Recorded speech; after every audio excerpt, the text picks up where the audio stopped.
Alrighty. So, do you want to give the previously on? Sure. Previously on Chronicles of Marhala, Arcturod, the Centurion of the Golden Legionnaires, challenged Percival to a combat. Percival was allowed to bring as many people into the fight, and in return, Arcturod would bring his Golden Legionnaires. The fight was to the last remaining standing Centurion, either Percival or Arcturod. And during the fight, Percival's forces were able to defeat Arcturod's forces, knocking him out, and thus Arcturod swore his allegiance and his legion's allegiance to Percival, and in return the Sentinels of the Blazing Sun. In return, he allowed us a glimpse into some of the powers that he has, showing us a golden glowing light, and that is where Lucius is now at. Awesome. So before we begin this mythic trial proper, if at any point you want to know more information, if I leave something intentionally vague, which I will do, interrupt me and say you want to roll something to discover something. Gotcha.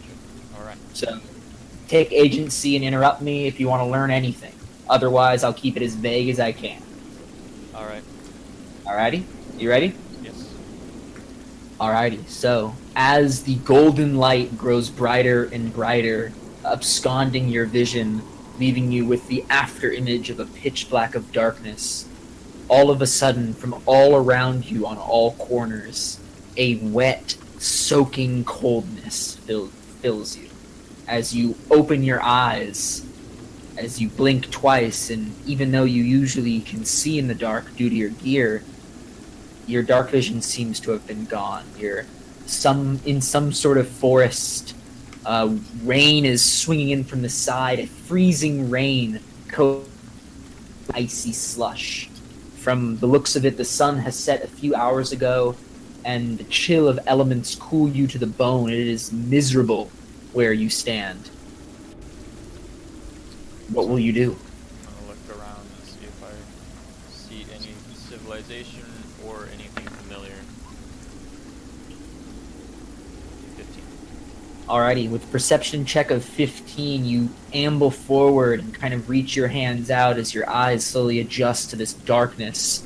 The rain is coming in at such a heavy rate and at such an angle that even through the trees it is very hard to see more than a few feet. On top of that, it is freezing rain, so the liquid that lands on your armor is literally forming a shell of ice that is rapidly growing as you tighten your cloak out of just habit and fear of cold.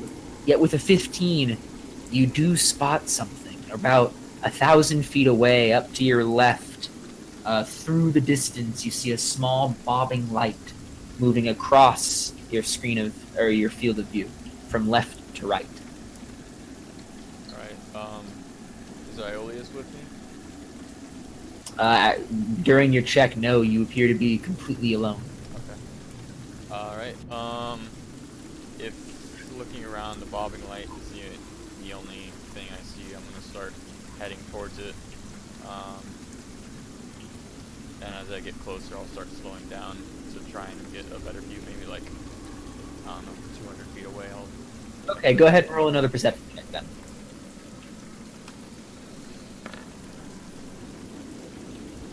Alright, so with a 23, you kind of nestle in as you get a better view as a darker shape comes in, darker than the surrounding area. What it looks like to you is a large, semi-frozen just hunk of furs, vaguely humanoid, 4 limbs, holding a protected, visored light of sort, with a large metal, almost half-bird cage, holding a torch burning in the light. This appears to be a traveler of some sort, almost covered in heavy furs that are now starting to freeze and heading just through the woods towards some direction. You haven't really made yourself clear, and you yourself don't have light, so you doubt the individual has spotted you. Okay, so there's just one person. Just a single shape, a single solitary shape. And the way they're heading, is it like on a path or is it just through forest? With a 23 on perception, there seems to be a faint path, though it's pretty hard to spot. You feel lucky having been able to see this. It's very faint, the sort of thing that only Gawain would usually pick up on. Gotcha. Okay. And I forgot, did you say the figure was humanoid size? Like, Humanoid, kinda, a little larger than average. A little larger than average. The bulk might be because of just the furs. It's definitely like 4 limbs, bipedal, walking upright, a little hunched over due to some sort of weight. Kind of bulbous and amorphous. You're pretty far away though. Okay. I'm gonna take one more look around to the left and right and see if I can see anything else. Okay. You see a little bit of traces of the path, but already it's starting to freeze over. You can't really tell. You're also feeling exceptionally cold at the moment, but there doesn't seem to be anything but the light, which is now slowly walking away from you. Okay.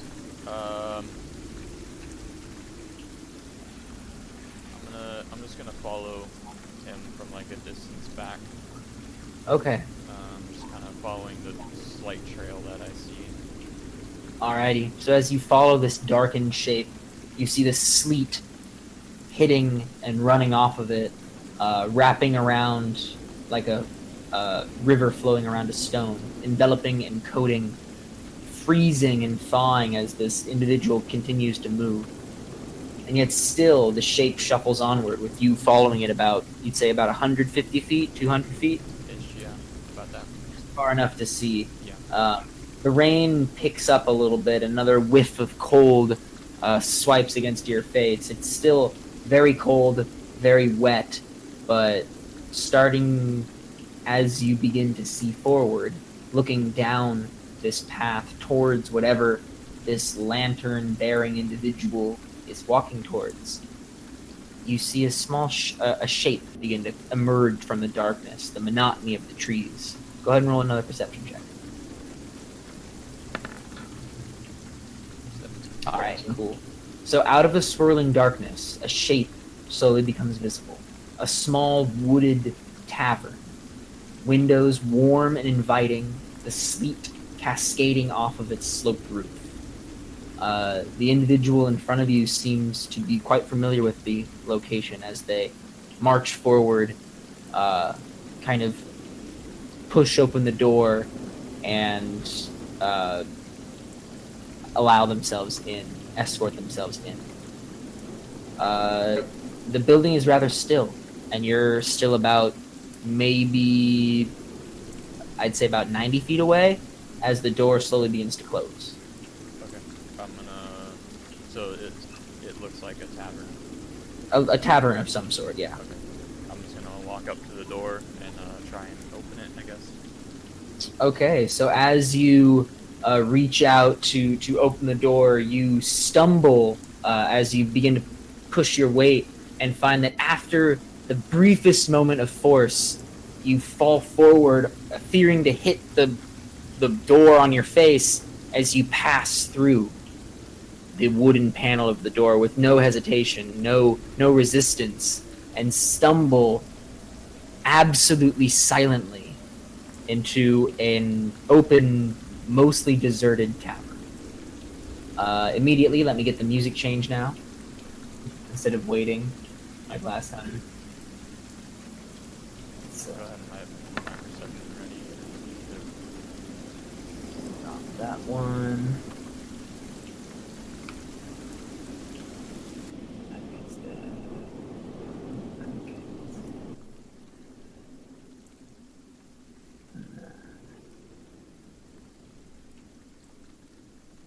Where are you?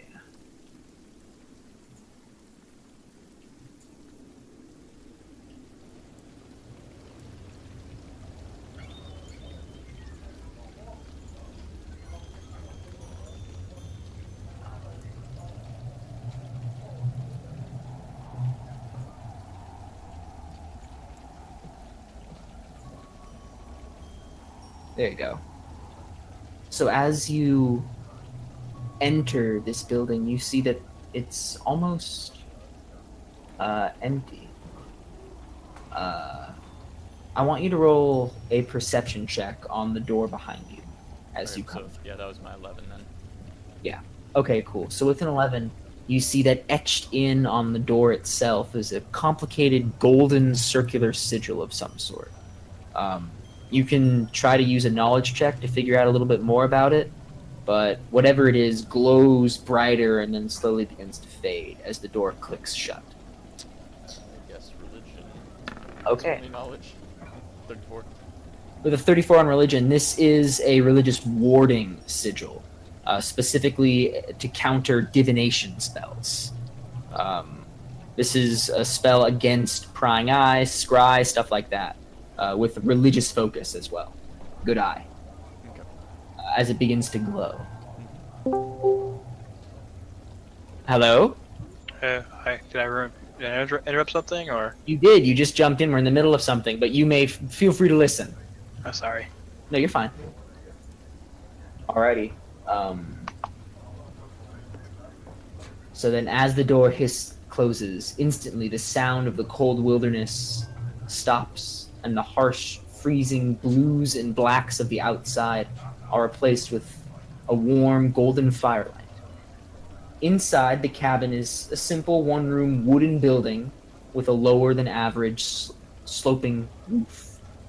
And at one end, there rests a small dining table and a simple straw mattress, while across the room roars a large fireplace with a collection of 4 chairs, as well as what appears to be some sort of white, shaggy couch arranged in front of the flames.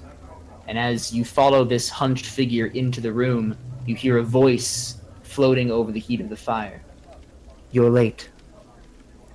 3 figures sit arranged in front of the fire, all looking at the 4th, who has just arrived, and the one that you followed in, Lucius. Any checks you'd like to make? Yeah, I'll do perception, see if I recognize anyone. Which one? Oh, I can only do one of them. One at a time, yeah. I guess the one that said you're late. 21. Okay, cool. So with a 21, it's kind of hard to see in this lighting. The shadows are very dark, even though the light is very warm. It is nighttime. She is definitely a she, first of all, a female. She doesn't appear to be human, probably with some sort of elven blood. Okay. That's all I get. So an elven woman, yeah, from a 21, yeah. Okay. As the figures again look at the newcomer, as the newcomer then speaks to them. Well, no thanks to you lot. Can't you literally control the weather? As the woman speaks again. Well, yes, obviously, but the whole point of this rendezvous is to be discreet. As the first man says again. Yeah, I hear you. The drenched figure mutters as the man steps from the door into the light of flames. You take the cloaked one, the one that you had followed, to be a man, just based on his voice. Okay.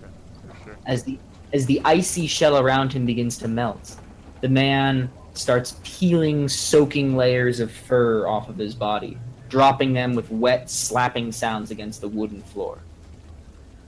You can roll another check if you'd like.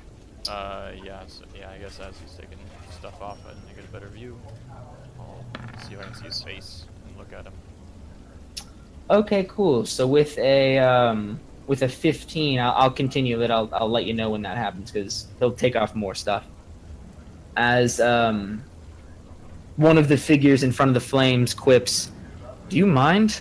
It's freezing out there, and I swear if you accidentally put out the fire with that." As the yet-to-speak figure, the third and final one, speaks up and says, "What, you call this cold? You guys think this is cold? What's that like?" As, again, the wet figure speaks up, "Can you 3 just sit still for a second and help me?" As the layers begin to peel off, as all 3 individuals rise from their seats around the fire and begin to help peel off the layer after layer of fur, you get a pretty good look at the face of this individual. You do recognize it, albeit slightly. It's very, very strange. It looks kind of like a younger version of somebody that you've met recently, somebody that you remember fighting either alongside or against, or seeing fight somewhere in the tournament recently in your past. As you put the pieces together and you study this face, I want you to roll one raw wisdom check. Gonna give you a memory boost here.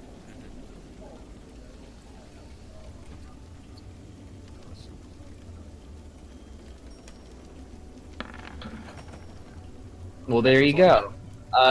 You see that it looks like someone that you didn't really give much thought to. The drunkard in many of the fights, Mr. Jory Rosewood. Although he seems to be younger, like significantly younger, many years younger. At least 10 years younger. And as the individuals begin to help peel off the layers of cold, you hear, again, one of the individuals helping, okay, dude, it's not that cold out. Oh.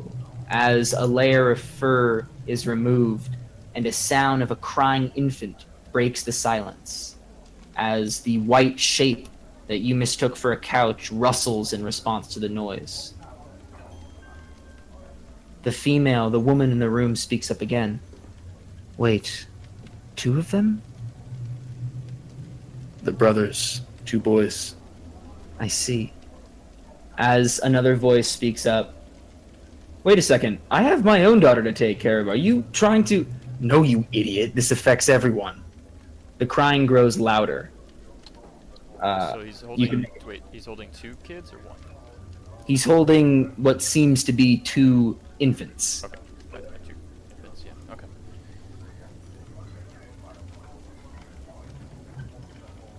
Do you want to make a check of any sort? I'll look at the... I want to see the rustling couch, actually. 'Cause I don't feel Okay, like- cool. I don't feel like I'll get a lot from looking at the kids currently. Oof. 7. It's white. It's large. It's not very... Doesn't look very comfortable, honestly. It looks like a pretty shitty couch. Okay. Yeah. As the crying grows louder, and you hear again the individual, one of the 2. So basically, the people that were in the room before were 2 men and a woman, and then a 3rd man joined the room. Right. We have Cloak, Quip, and then this individual who's speaking, who is wearing the armor, as he says, "Give them here, Jory. I'm great with kids." As the other man and the woman say at the same time, "No, no." As the woman says, "You 3, sit. Give them here." As the men follow her instructions. Okay, as she's handing over the kids, I'll take a look at them now. Let's get a better view as they're being At who? transferred. The 2 kids. Okay, cool. With an 11 during the As they're being transfer, handed off, yeah.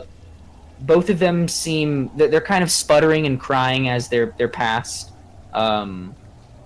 One of them has sort of dark brown tuft of hair, and one of them has a small little blonde tuft of hair. And they're both 2 healthy baby boys, probably between 2 and 5 months old.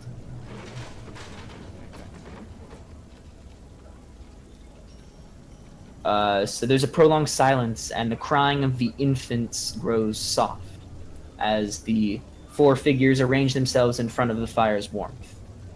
3 of the figures, all of the men, take the 3 seats, as the woman, carrying the 2 infants, takes her seat again on top of the large white shape. Okay. As she then says, "So what do we do?" You can roll another check if you like. Guess I'll look at the armored guy now. Okay, cool. With a 17. This is somebody who really struck you last time you saw them. It's actually shocking how similar this individual looks to the when you actually did see this individual and when you met this individual. As a hero of your youth, you never forget the look of him when you saw him. This is Lasav Morquette Oh, of Knights of Tempus fame. alright then. Okay. Mm-hmm. As Lasav then says, "What do? We figure out what we do with these two."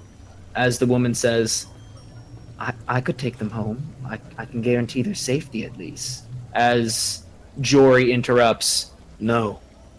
They both must be raised in Dorwyn. "But isn't that dangerous?" As then the one that, not the woman, the other man that you have yet to identify, says, "Should we really be putting both of our eggs in one basket, so to speak?" As the woman speaks up, "These are people we're talking about, infants, not breakfast food." "Well, I'm just saying," the guy retorts again, "if we're discovered and this becomes known, then both of the kids are in danger. Wouldn't it make sense to at least split them up?" As there's another pause. I'll look at You wanna the roll guy another check? who just talked. The last guy. Okay. Oh. You really don't have any idea. It kind of reminds you of Zelkroon, but not really, like not enough to pin it. Okay. It's kind of weird, like you don't really understand who that might be, but you know, you have an inkling. Okay. As Jory thinks for a long moment. I agree. I'll take the elder brother to live with me at Arden. I don't have much in terms of wealth. As you hear, "Pfft," the armored man lets out a sarcastic noise. That I have access to, but I can guarantee that he'll be safe. The room quiets until all that can be heard is the crackling of the fire and the heavy, slow breathing of whatever the woman is currently resting upon. Go ahead and roll another check. I'm gonna look at the woman again. Just see Okay. if I can figure it out because I didn't figure it out the first time. All I knew is she was elven and stuff. Yeah. 22. Okay, cool. So with a 22, with that, and with the context of who one of them was, you piece it together and realize there is a reason why you can't see her very well. It's because her skin is quite dark. This is Tessera. Okay. Yeah. Tessera Therendwell. She's a very dark-skinned dark elf, and so she is hard to spot when it's dark. Yes. Okay. I thought as much, but I wasn't 100% sure. Mm-hmm. Okay. So As- so of the three, I know Jory, Lasav, and Tessera. Mm-hmm. There's only one individual that you do not. As Lasav begins to speak, "I can take the other one." As he's cut off, "Lasav, you can barely take care of yourself, much less than a baby human." The woman cuts him off. Tessera cuts him off. "I agree wholeheartedly," Lasav retorts, "which is why, if you'd let me finish, I can take the other one to the Black Tower." And there's a brief silence. "Why would you?" "Because the king of Craburgh owes me a favor." The woman stares back at the armored man. Tessera stares at Lasav. Right. "So a king owes you a favor, and to get even, you're giving him a baby?" It was a big favor. You two quit it. Lasav Morquette, do you believe that the king of Craburgh will take care of the boy at your behest?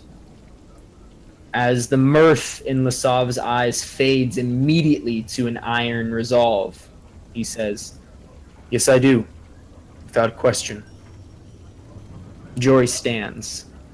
Then we're agreed. I'll take the elder, and Lasav, you take the younger to the Black Tower. And may the gods be with us all. You have one last check. I'm.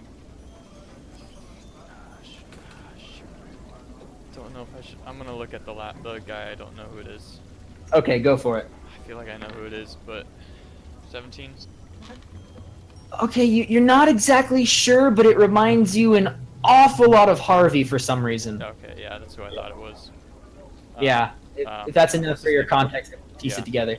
Oh god, I'm forgetting his name right now. That's Deckard. fine, it's realistic. Alright, there you go. Alrighty. So, as you hold on to the flash of golden light, as it begins to fade, you almost think that you're back where you recognize. But after a brief confusion, you realize that you're not. You're somewhere else. Somewhere familiar. Somewhere even comfortable. Ignore the gunshot in my background. Is that The air. What? is that real life? Yeah, no, that was a gunshot. Oh, well then, okay. Or a firework. Probably a firework. Probably. The world, you know. But anyway, the air is warm, and the sounds of cicadas buzzing are overwhelming. Two figures stand, their backs silhouetted, as they look down at a training field in front of them. You are situated behind them, in the shadow, in the shade of whatever sort of structure they stand. Not able to see them, but able to see what they are viewing. Only able to hear them. As you kind of look to your left and right, you realize you can't physically move and you don't actually have a body. You're just kind of there and observing. You may observe as much as you like and use any of your knowledge, but you're just kind of there right now. So I'm in a training field or I'm in Yam field? Do I know? Oh, just a random training field. You don't recognize it immediately. Okay. It feels homey, though. It feels familiar. Okay. I'm gonna wait on that. I'm gonna look at what they're looking at. Okay, cool. Because they're looking at something, right? They are looking at something down on the training field. I'm gonna look at that. 22. Okay, cool. With a 22, you see, first you hear the sound of metal clanging against heavy oak as it rings through the field, as you see way down at there, two individuals squaring off. From your perception check, one of them is a man of impressive size and strength, more of a bear than a human, and the other is merely a boy, no older than 15 at the very oldest, skinny, lanky, and clearly awkward by his movements. With a 22, you also see that there's a large stripe of shadow across this field that, as you look up, you see it emanates from a massive black iron wrought tower looming in the distance. As you hear a conversation begin. And how old is he now? A female's voice from one of the individuals. 13 last week. Gods above, he's growing fast. There's a grunt of pain and a wet snapping sound as the clanging of metal on wood dies down. Go ahead and roll a check.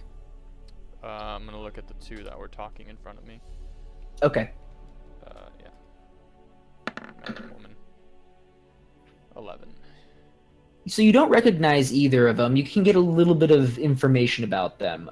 Both of them appear to be wearing incredibly, by their stance and by just like the silhouettes that you can see, very not peasants. They're wearing either fancy armor or decorative robes and stuff like that. Okay. These are two higher ups. One of them on the left, a man. One of them on the right, the woman. Okay. That's about as much as you get with an 11. Gotcha.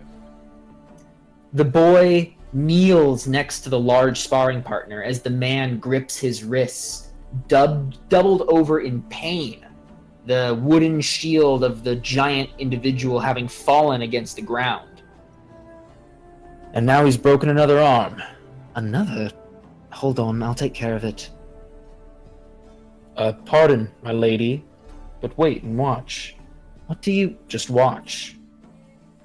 The boy dips his head and mutters a string of words, his hand placed on his sparring partner's now shattered wrist. Would you like to do anything?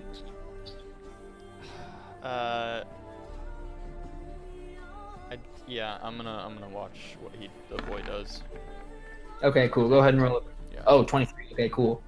There's a brief flash of golden light before the large man stands. With a 23, there can be no mistake. lay on hands was just used. As the man flexes his wrist, as his laughter begins to bellow out as he raises the boy's arm up into the air, the woman takes in a swift breath of shock. How did he... When did you... Who taught the boy how to heal? No one. Come now, you jest. I'm telling you, he figured it out on himself. About a week ago, he broke the ankle of the third man I sent at him that day. And I was about to send a cleric when he bends down and heals the man himself. You get one more. I'm gonna look at the giant iron thing in the distance to see if I can figure out where it is. I think I know what it is, but Okay. rather 11. It's clearly not a building that you personally have seen. You've never seen it in your life. You have, like, you think that you have read about it somewhere. You're pretty sure you've heard of it, but you've never, you know it's not from Yampfield. Mm-hmm. You know it's not from anywhere on, like, the extreme east side of Dorwyn, where you're from. Oh, okay. Right. Yeah. Yes, yeah.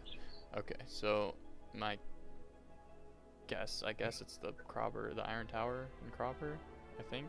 That's what you think, yeah. It probably. Like, it could be something else that you haven't heard of, but if it's what you think it is, it's that. Okay. Yeah. Alright, yeah. So I guess that's my perception. Alrighty.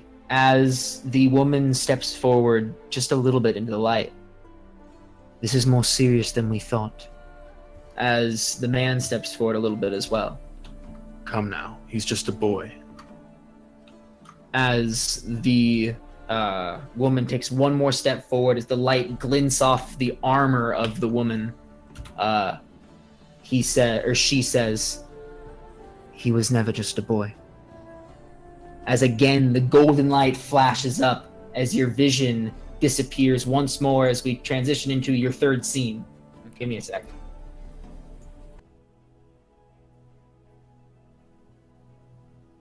Where is it? No, you can turn that one off. How far are we into recording? 32 minutes. Cool.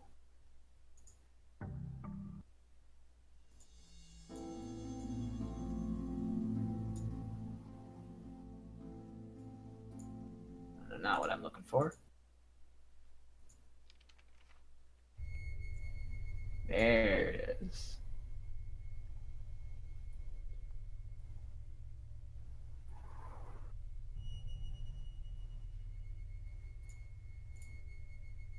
A little bit of that in there too.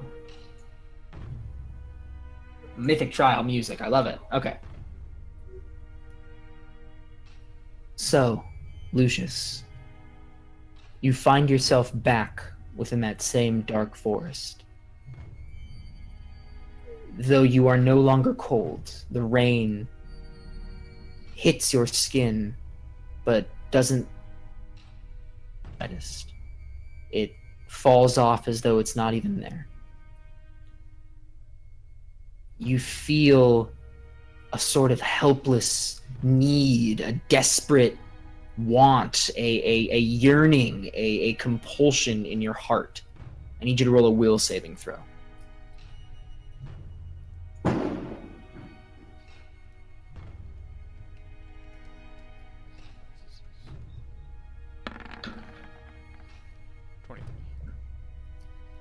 You feel your emotions beginning to bubble forward and well up, and you recognize the taste. You have felt it before.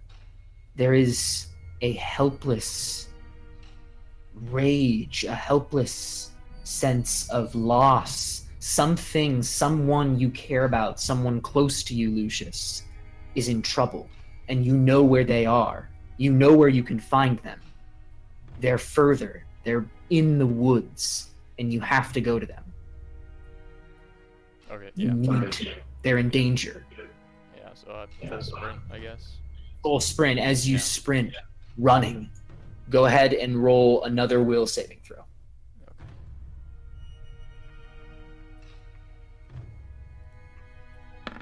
Okay. 26. As the sleet begins to rain upon your face and freeze, you're now running hard enough that your temperature is rising, and the power welling within you is beginning to boil as you grip the halberd now in your hand, the mithril halberd, and run. You realize you're not wearing your helm. A little irresponsible of you, but you don't care. You continue to charge forward towards what you know is awaiting. Someone is in trouble. Someone needs your help, Lucius, and there are people in your way. People trying to stop you from getting there. People that are trying to hurt those that you care about. You don't see them yet, but you know that they're on their way. What will you do? So I continue towards the direction that I'm pulled. The direction that you know, yes. Yeah, Let's the just direction I know. Let's just call it north. North, okay, yeah, I continue heading north then, running as quick as I can. Alrighty. As you get closer, you see that distantly in front of you, you see a small, almost like a spotlight, an area of light about 1,000 feet away, shining down upon two individuals. And as you see them, your heart lurches. It's them. It's those two, the two you need to save, the two you have to protect. Because if you can't, then what was the point? If you can't, then why has this been happening? What do you do? As I continue running towards them, I'm gonna see if I can recognize their faces. Alrighty. So, but continuing the sprint. I want you to roll a knowledge religion. Religion, okay. Yes. Gotcha. Ooh, 40. Ooh. As you hear a voice, strangely familiar, but also like one that you've never heard before, whispering, chanting in the back of your mind. To those who are listening, I offer you my prayers.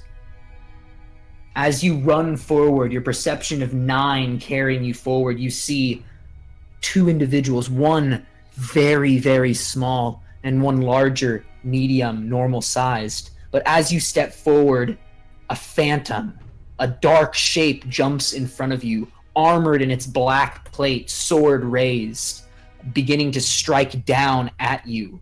What shall you do? I'm gonna bull rush him and try and just knock him out of the way. As you bull rush forward, I want you to roll a CMB as you hear in your mind, everything I have, I give willingly to you. Oh no.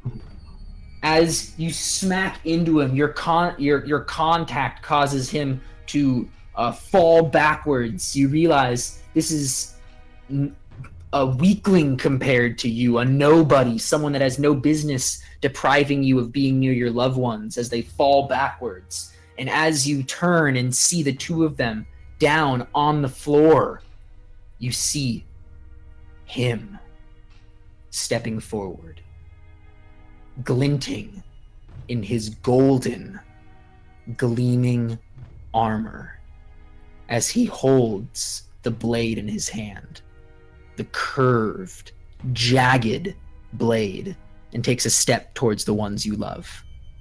In front of him, there are 3 more shadowy figures. What shall you do?